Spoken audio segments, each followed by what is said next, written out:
Hi, hello. Subscribe lang kayo dito. Mag-iingat kayo. Lahat ng viewers ng Rochelle Anting vlog, please do subscribe and thank you for all your support. Toits, no? Ingat.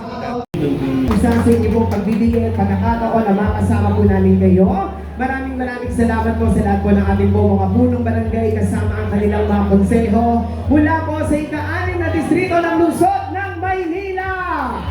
Kaya hindi po maraming salamat din po sa ating pong mga konsehal at lalo tigit po sa ating pong mga kapwa manggagawa ng pamahalaang lungsod ng Maynila. At sa pagkakataon pong ito upang ibigay ang kaniyang pagbati, palapakan po natin ang our officer in charge ng Manila Health Department, Dr. Grace Padilla. Thank you po sa galang natin Mayor Escobar. Also, ang ating pong Vice Mayor Angela Chi Atienza. Sa ating pong magalang-galang na Councilor, nandito po sa atin si Councilor Lou Veloso, si Councilor Doc Hurtado, Councilor Christian Joey Uy, Councilor Elmer Mar, and Councilor Margaret Sineda. Sa ating pong kasamahan sa ating PhilHealth, nandito po si Don Fernandez, at ating consultant ng POH sa Manila, si Dr. Cas Morales, ang ating pong assistant City Health Officer si Dr. Ed Santos, District Health Officer Dr. Restituto Aguilar, sa ating pong mga pinakamamahal na chairman, nakita ko po, 8 walang barangay ang nandito na rin, Vice Chairman, Kagawan, Secretary, mga Secretary, Treasurer, sa ating po mga kapitbahay dyan dito sa Damka, isa po mapagpalang umaga sa inyong lahat. Good morning! So natutuwa po ako talaga dahil ako po ay nakabalik dito kasama po sa ating Mayor Escobar at si Vice Chief na tuparin ang isang pangarap, pangako at magbigay ng pag-asa dito sa ating pamayanan dito sa Damka. Ini-report po sa akin ng ating District Health Officer na meron po tayong constituents dito na 40,000. Dito lang po sa barangay na to ay meron po tayong 12,000 constituents. So, napakalaki po niyan. No? Nung una po na pumasok po ako as City Health Officer, inatasan po tayo ng ating butihing mayor na puntahan ang Damka. So, saan po ba yung Damka? Dito sa malapit sa Santa Mesa, hinahanap ko pa. And then, hanggang dulo po, dun sa may mga pamilihan po dyan. Tama po ba? Opo. Hinahanap ko po ang munting health center ng Pamana. So, sa pag-ikot ko po ngayon, wala po akong nakitang health center. So, ang sinabi ko na ating District Health Officer na ito po ay nasara during pandemic. So, 5 taon na po ang nakakaraan. And sa araw po nito, we are back. So, nakikita niyo lang po, napakadali, pero pinag-aralan po natin na si Engineer Andres and si Mayor. Of course, ang importante yung pondo. So, sa pagkakataon at saka pag-improve po or pagpapa-approve po sa Department of Health. Yan po yung tinrabaho natin. At ngayon po, this is the day na uumpisahan na po ang pagpapagawa at paglalagay ulit ng health center dito po sa inyong komunidad. So, po kayo na ang taong nilalagay natin dito ay episyente, epektibo, at mapagmalasakit. So sa abot po ng aming makakaya, tutulungan na lang po yun kami dahil napakalawak po nyo. So inaasahan ko rin po ang pagtulong sa amin. So bago po ako magtapos, meron lang po ako munting paalala or advertisement, paalala po na kadarating na Hunyo po, June 1 to June 30, tayo po ay magtatagawa ng measles, rubella, supplemental immunization activities dala po ng ating Department of Health. Sa nakita ko po ang kondisyon natin ngayon, wala po tayong health center. So makikisuyo po ako sa lahat ng barangay na maglalagay po ang Manila Health Department ng fixed immunization site. So pakitulungan lang po kami. So gaganapin po ito again sa June 1 to June 30 sa mga bata po 6 na buwan hanggang 59 months. So, yung mga kapitbahay natin may alaga ng bata, so pakibakunahan ako. Para po iwas ligtas at ligtas. Pangalawa po na anunsyo ko ay pasensya na po kayo, pinapaganda po talaga ni Mayor Isko ang ospital ng Maynila. So, kami po ay munti munang magsasara from emergency room lang po. Dahil magsasara lang po kami. Pansamantala, simula May 24 hanggang sa linggo din, May 31. So pagpasensyahan niyo po, naka-on board naman po ang ating lahat ng LGU Hospital. Pwede po tayong magpunta doon or kung mapunta po kayo sa amin, kami na po ang maglilipad sa inyo. So yun lang po, muli ako'y nagagalak at nandito kayong lahat. Magandang umaga po at mabuhay po tayo lahat. Maraming salamat po our officer in charge ng Manila Health Department, Dr. Grace Padilla. At sa pagkakataon po ito upang ibigay ang kanyang pagbati at pagpapakilala sa ating punong lungsod, palakpakan po natin ang ating pangalawang punong lungsod, kagalang-galang Angela Lay G. Atienza. Magandang umaga sa inyo lahat. Maganda ba ang umaga ninyo?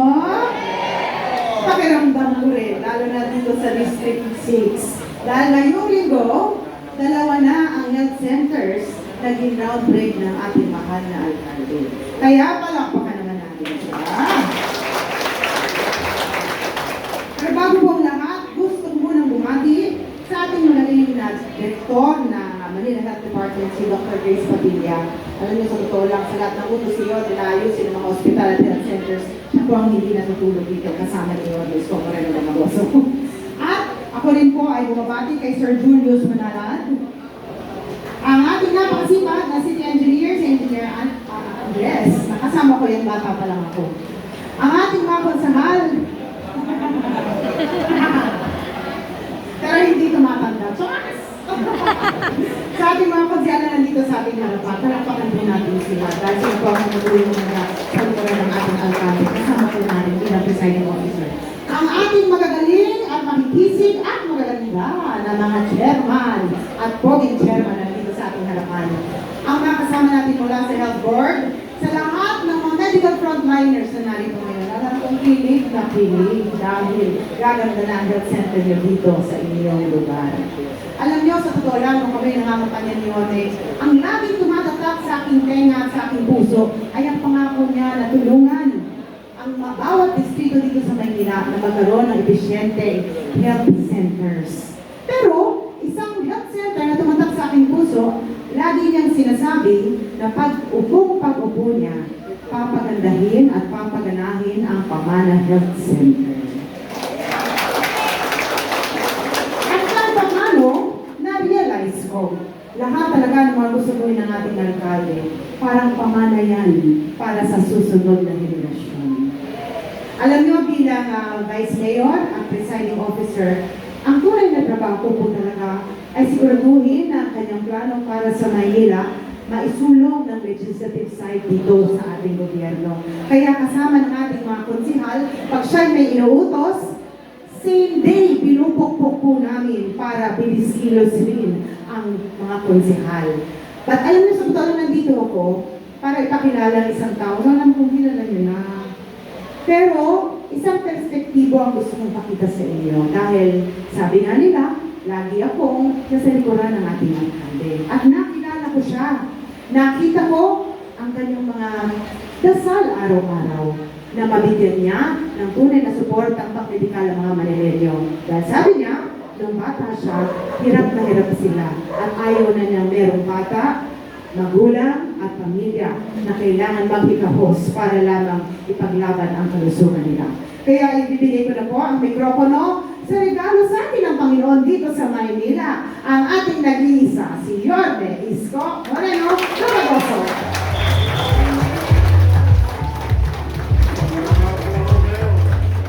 Magandang umaga.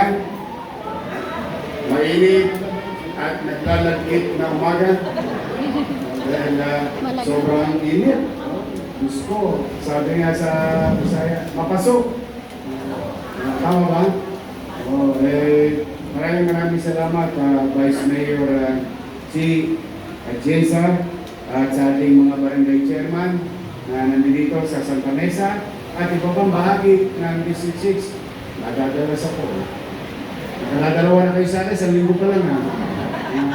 Kasi yung biyata, sinarado rin yun. Kaya nga nag-uusap kami kanina ni Julio, sabi ko, alam mo yung health center, hindi sinasara. Dinagadagan.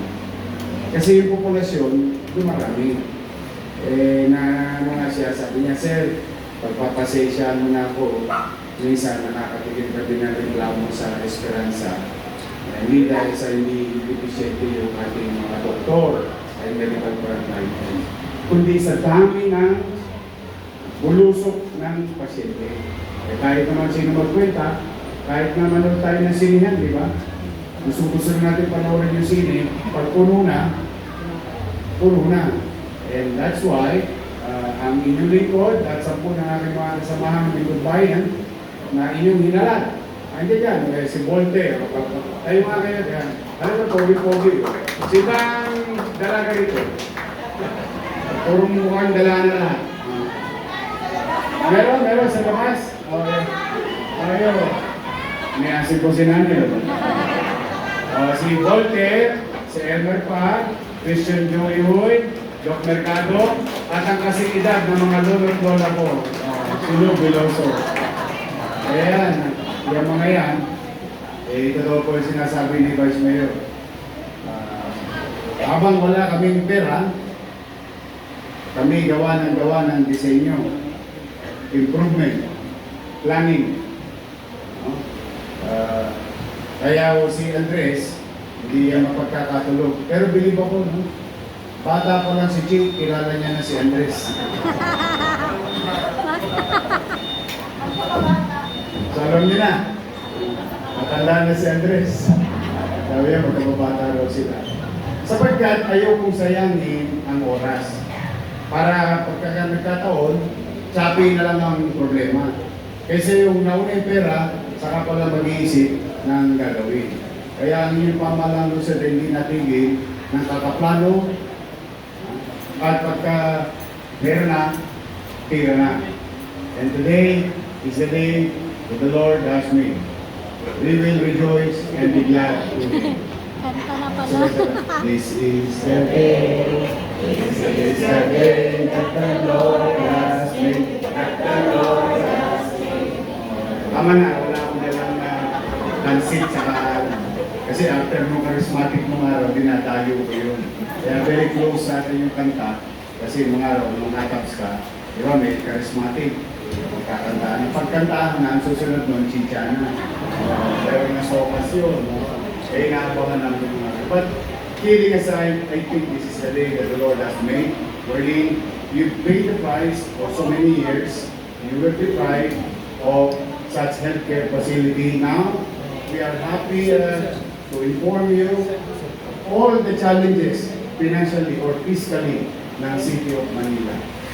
Ay talagang pinilit po namin na pigain ang gripo. Nandito ang ating mga partner na kahapon, kamiting ko lang.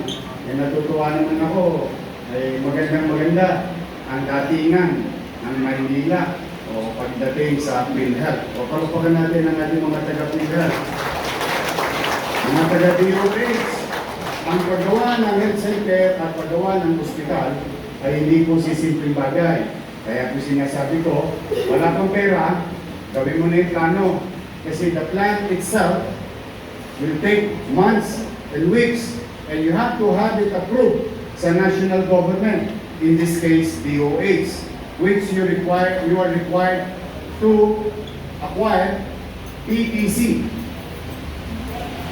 Permit to Construct.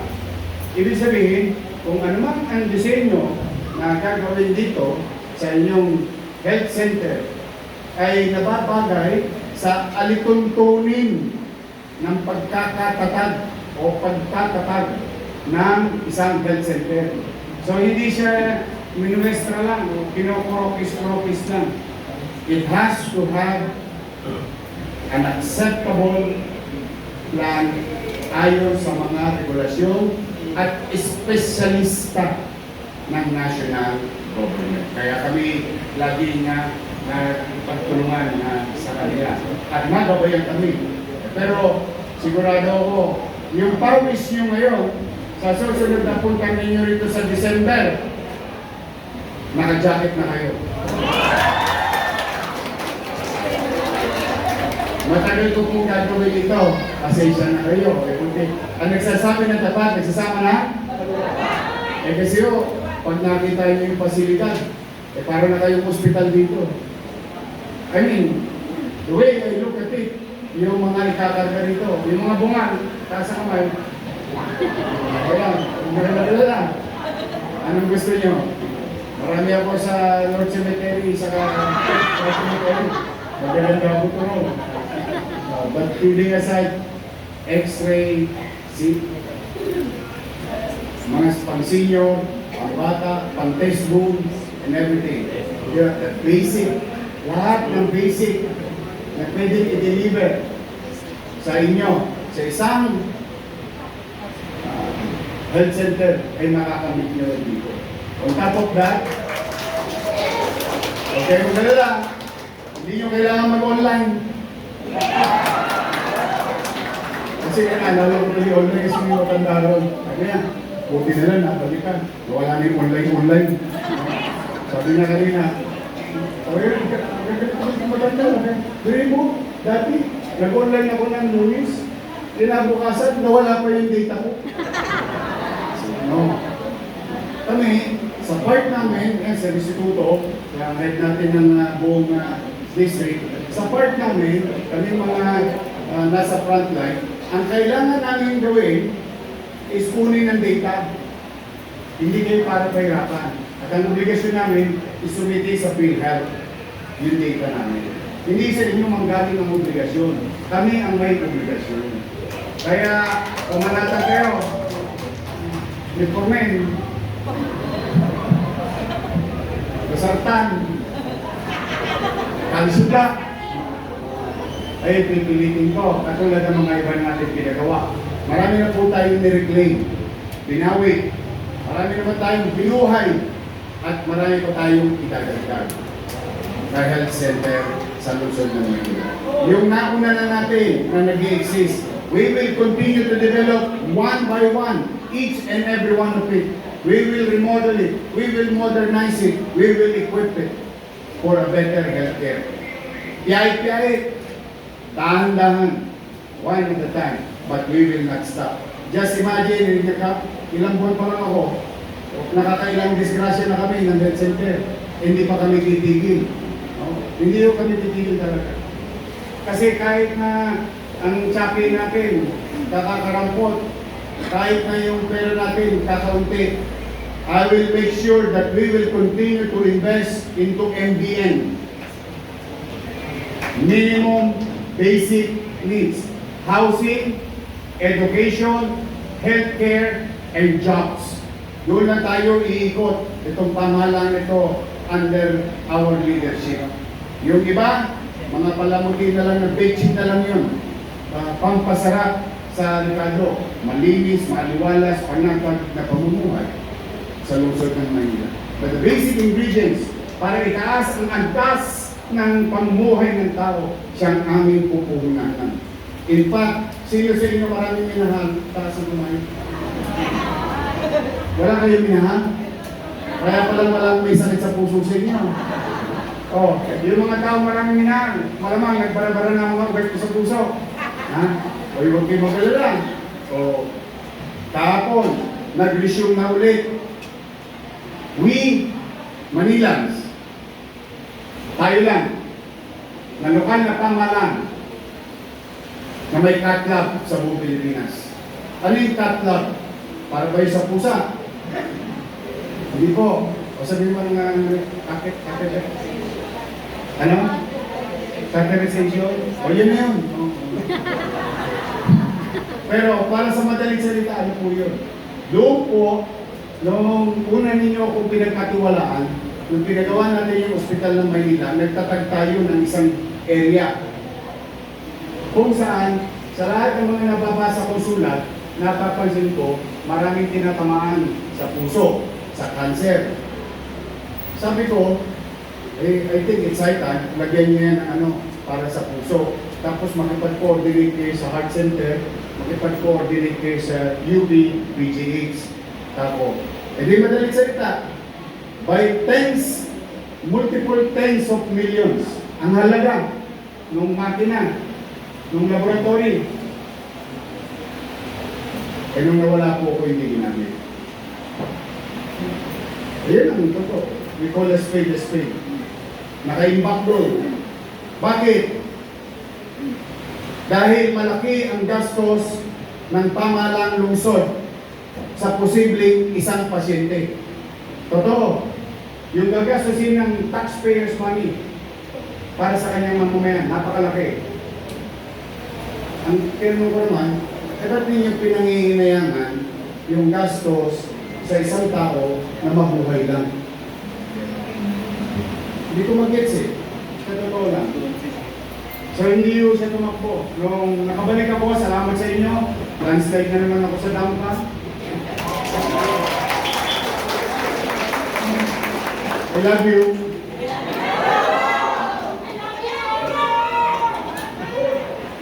Inactivate ko. And good day, Director Padilla and our interventionist, cardiologist. Malapit na po mag-doktor, mag-exam na po ako. Sa tulong nila, nakapag-angiogram tayo ng maraming beses na. Magkano angiogram? 50, 80,000. Pag minalas-malas ka, napunta ka sa St. Claus o sa Lourdes, dito na yan. Huwag ka na lumayo. Magtanong kayo ng angiogram dyan. Ito masama. May nakikita bara. Barado. Hindi man pwede si malabanan doon. Yan yung plastic. You know how much is under plastic? Heart center, minimum 1 million. Minimum. Kasi usually tatlo yung binibiling goma. Hindi yung goma, parang yun, parang goma. Yung stent. Stent. Mahal yun. Eh, paano yung tatay mo? Paano kung nanay mo? Okay naman mga may edad dito. Paano ko yung anak ninyo? Gana. Hallelujah. Gana. Why? Because there is no access to it. But we, as local government unit, and I want you to be proud of it because it's your money. Galing yan sa inyo. Silinot ko lang. Ginastos ko lang sa mga bagay na tingin ko pag peligro de ora, at least may matatakbuhan yung tao. O, bilhin nyo, nakapag-conduct na tayo ng angioplasty. Nakadalawa na tayo. Buhay. Successful. Kasi it's a life-threatening, but imagine it's a public hospital. O ngayon, nag-resume tayo. O nung yung dalawang pasyente ng taga Maynila, may bill. May bill na. Pinakitaan na ng bill ng ospital ng Maynila. A, B, C, D, E, lahat ng ginamit, pati stent. O. Bill, total, 975,000. Bawat isa. Tanong, sino may 975,000 dito? Patay. Tapos na ang buto-buto. Magkano binayaran ng pasyente? Sa 975,000? Zero. Hindi mo kailangan ng GLGL. Hindi mo na magdala-dala. Nakasingil ba kami sa PhilHealth? Hindi. Okay lang. Why? Talagang gano'n, may particular rules. Pero, the point is, gumastos ba tayo ng pera ng tao? Opo. Mahal ng state eh. Oh. Ang tanong ko ngayon sa inyo, sulit bang gastusan ko ang isang tao na humigit kumulang 1 milyon, mabuhay lang siya? That's why we are here today. We are going to build something that you deserve better. Better things from your government. Hindi yung may matayo lang, may magawa lang, bagay na dapat magamit at mapakilalaman. Ano ngayon kung maluluma? Ano ngayon kung masisira? Basta nasira, ginamit ng tao, sulit na. Tama ba rin? Kaysa naman naka-display lang, masabi lang meron. O kahapon, maintenance. Maintenance, inaprobahan namin. Alam ko ng ating mga bisita sa DOH saka sa PhilHealth. Kahapon, approval. Appropriating 13 million pesos just to maintain MRI machine. Yung MRI natin na pinili, may maintenance yun. Tanong, sulit ba yung 13 million na pera ng tao ba yan? Isulit. Ano bakit? Hindi ko naman malalaman paano gagamutin isang tao pag hindi na MRI. Pag hindi na CT scan. Tama mali? Mura ba ang MRI? Exactly. Kakain mo na lang. Kaya, ito maraming hindi nakapintig yung tao nito. Pero sa atin, marami na magawa nito. Ang isang ina, ang isang ama, may sakit. At siya'y may panggastos na nakikira. Alam niyo ba, mga kabataan na nakikinig dito, ikukubli ng isang magulang ang kanyang karamdaman para huwag na lang gastusin yung nakikira niyang pera, may pakain lang sa atin. Yun hindi alam ng mga kabataan. Itatago yun, kaya nga nagkakagulatan eh. Ang lakas-lakas pa ng tatay ko, huminga lang, inatake na. Why? Because kinukubli nila yun dahil ayaw na nila magpabigat. Dala ng walang access to better healthcare facility and equipment. Kaya po sa inyong mga naparito, kay Chairman Lines, 10 ng iyong mga kagawad, sa inyong mga barangay chairman, mga kanod, lahat kayo naparito. Hindi ko makakalimutan itong barangay ninyo, itong komunidad ito. Lalong-lalo na yung minamahal ko, sumalangit awang kaluluwa na naging mabuti na si dating Chairman Inahe na mahal na mahal kayo. Hindi ko rin malilimutan yung matanda na yun. Hindi kami magkaibigan noon nung umpisa. Pero nakasama ko yun sa Dilubyo. Nakasama ko yun sa Aberia. Doon ko nakita kahit na may edad na siya, yung pagmamalasakit sa inyo ng dating chairman na si Inahe. Ganun na lamang. Kaya sabi ko, bagay din na maramdaman ninyo galing sa pamahalang Luzon yung anong pagmamahal ni dating chairman Inahe para sa bawat isa sa inyo. Kaya po, sa mga naman, huwag kayo matatakot at tuloy ang daycare center nyo. Hindi yan magagalaw. Saka maliligo ulit kayo ng gathouse. May Yormet ulit. Oo, nakitabi ko na yung pera. At yung Yormet, hindi na lang pang daycare. From 21,000 na na-reach natin, we're going to reach 60,000 because we're going to elevate the reach. Daycare, tuloy. Kindergarten sa big school and grade 1. Yes. We will continue to give proper nutrition sa inyong mga minamahal na po habang nasa loob ng pasilidad namin. Lahat naman tayo halos ito nakatikim ng clean. Shout out sa mga tumira ng Multiban. Di ba titigas sa buto natin? Di ba tinatakal mo yung clean sa papel?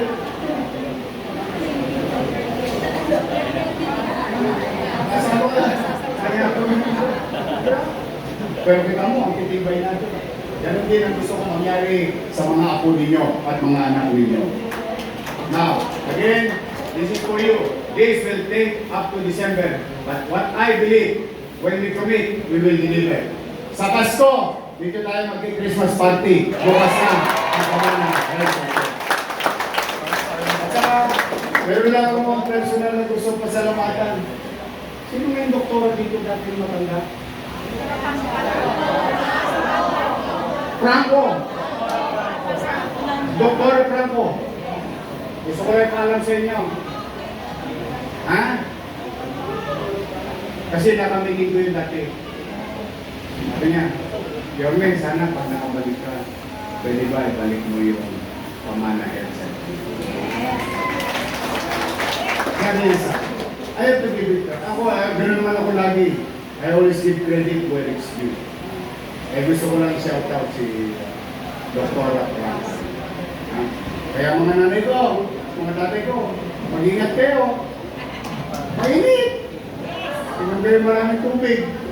O, maglulubi-lubi na tayo ulit. Tapos Enero, Febrero, Marso. O, diba? Eh, tumakbo na. Abril, Mayo, Junyo. Abangan nyo lang. Schedule lang sa gabi kaya sa Manila. Pahabaan ng buhay. Kasi kaya gusto ko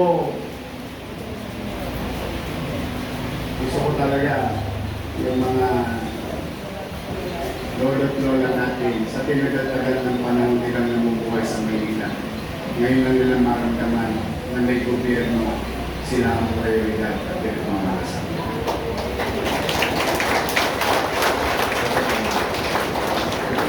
Ngayon man lang, sa hinabahaba ng biniyahin ninyo, gusto ko pagdating ng araw, pagpapantay na ang mga paa ninyo, mararamdaman ninyo, masaya kayong pipigit, kasi alam nyo, iiwan ninyo yung mga mahal sa buhay na may gobyerno pagmamalasakit ng sila. Mahirap, hindi simple, pero hindi imposible. Kung manatag kayo, pipilitin kong mabuti. Pipilitin kong maging efficiente. Hindi ito perfectong gobyerno. Pati ako. Si Jesus lang ang perfect. Pero, tiyak, may gobyerno sa lungsod ng Maynila. Kaya mga nanay, mga tatay, mag-ingat kayo. I love you. Tuloy na tayo. Ha? Really, pag nakita nyo ito pagkatapos, masasya kayo. Kala nyo may hospital kayo dito. I don't want to exaggerate things, but we'll just deliver. So, for the meantime, I'm happy to all barangay officials here, lalo na yung adjacent, pare, sa inyo. At least, sosok pa na lang kayo dito. So, maraming makikita. About 40,000 change. Community alone. About 40,000 individuals. So mag-ingat kayo at pagpalain nawa kayo ng kung may kapal. Manila! Maraming salamat po. Muli po palapakan po namin, Yorme Isko Moreno, Tomagoso. At ngayon naman po ay ating pong sasaksihan ang ating pong groundbreaking ceremony. Pero bago po yan,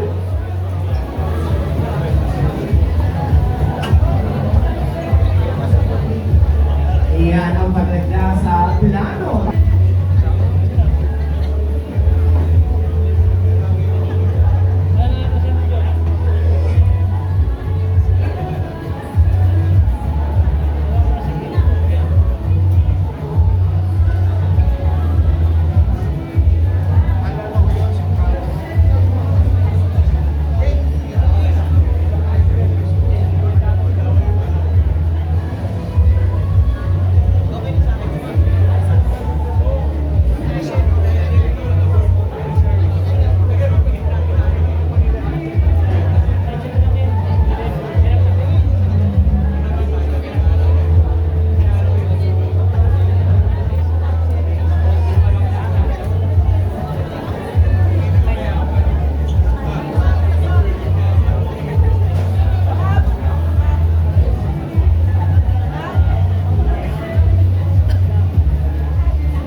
po ay inahayahan naman po natin.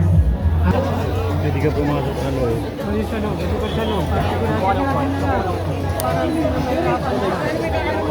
At ito po mga BHW, tawagin din po natin sila.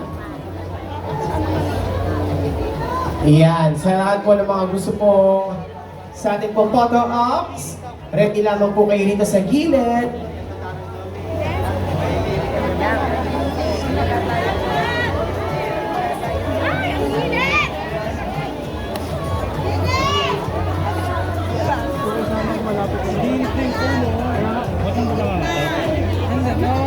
Hindi naman mamatay nagka-temperature. Pero di mo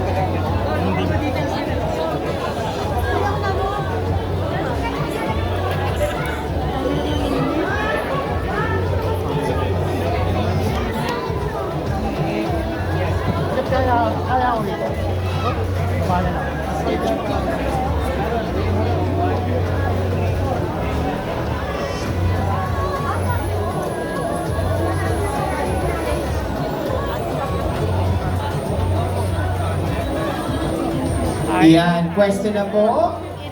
Yung po mga magpa-photo ops para po mas mabilis po tayo.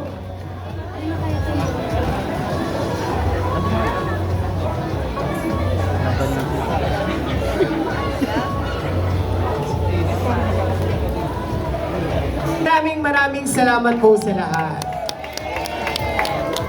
Mahina. Mahina yung palakpak ah. Mukhang ayaw ata.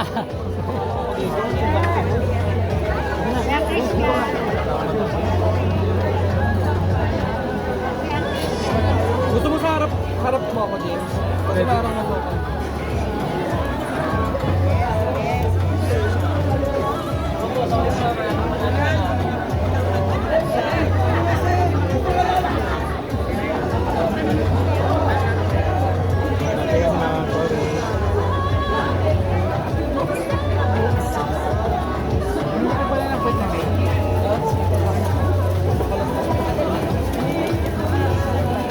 Bakit? Hello po. Live. Ang sale di ba dyan? Boss.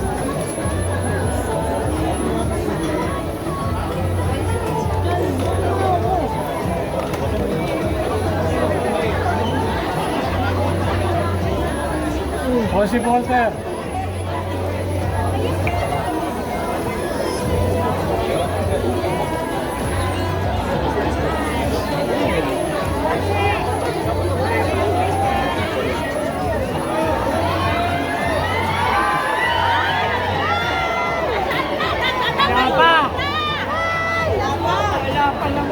At ngayon naman po ay sabay-sabay po nating saksihan ang ating ground breaking ceremony. Muli po palakpakan po natin Yorme Isko Moreno Domagoso.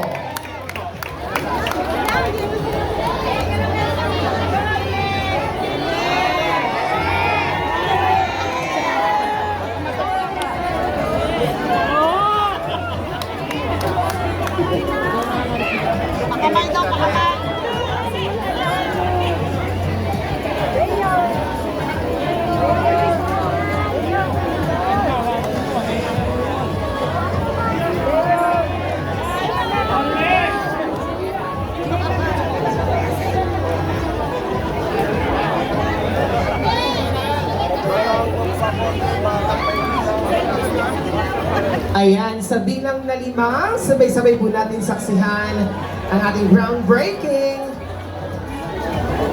5, 4, 3, 2, 1! Mahina!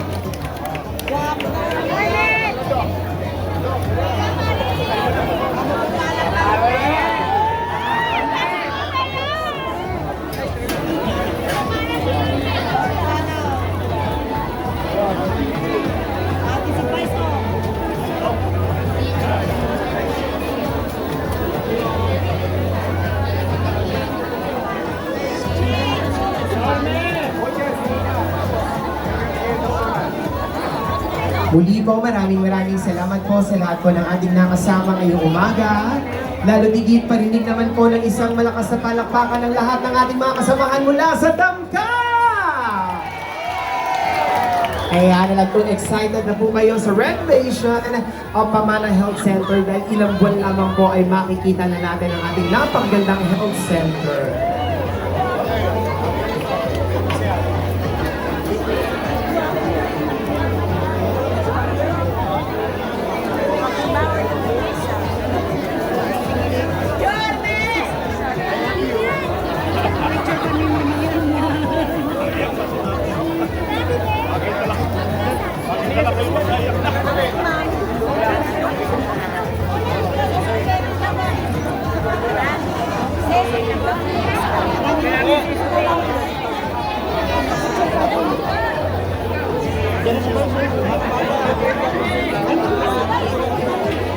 Muli po, maraming salamat po at ingat po tayong lahat sa ating pong pag-uwi.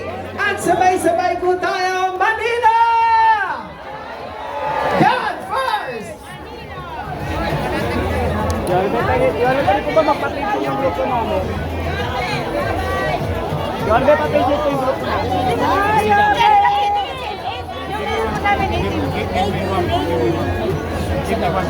Sama-sama. Thank you sa inyo, pati sa mga viewers nyo and followers nyo. Oh, marami na kayong aabangan. Yes, excited Handa na na po ba kayo kami. mapuyat? Yes naman, your man. Ay makapagpasalamat sa inyong lahat. At sa ating mga vloggers, shout out sa lahat ng vloggers. You survive. Abonado pa kayo. Thank you very much sa inyo, ha? Hi, hello. Subscribe lang kayo dito. Mag-iingat kayo. Lahat ng viewers ng Rochelle Anting vlog, please do subscribe and thank you for all your support. Toits, yeah, no? Ingat.